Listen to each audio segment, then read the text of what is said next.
तर आपण पाहत आहात सहारा समाचार. मी संकेत अपाले तुम्हा सर्वांचं स्वागत करतो आहे. सहारा समाचारमध्ये अचलपूर तालुक्यातील निजामपूर येथील सापण नदी पात्राच्या बाजूला मृत अवस्थेत बिबट आढळून आला, त्यामुळे परिसरात खळबळ उडाली.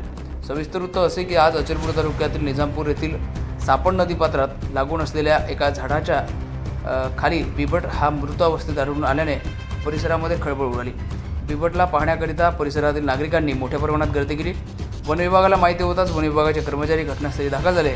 सहारा समाचारने अनेक वेळा या परिसरातील बिबट आणि वाघ असल्याची बातमी प्रसारित केली होती. अनेकदा वाघडोह, गोंडवागोली, पायविहीर, सातेगाव, पथरोट, धामणगाव, निजामपूर अनेक ठिकाणी बिबट आढळून आला आहे. तसेच अनेक जनावरांची शिकार केल्याने वन विभागाच्या कर्मचाऱ्यांनी अनेक ठिकाणी त्यांच्यावर उपाययोजना म्हणून कारवाईसुद्धा केली. परंतु काल मृत अवस्थेत आढळलेला बिबट आढळून आल्याने पुन्हा एकदा हा परिसरात बिबट असल्याच्या किंवा वाघ असल्याच्या चर्चा सुरू झाल्या आहेत. मात्र बिबट हा परिसरात वावर करत असल्याचे निष्पन्न झाले.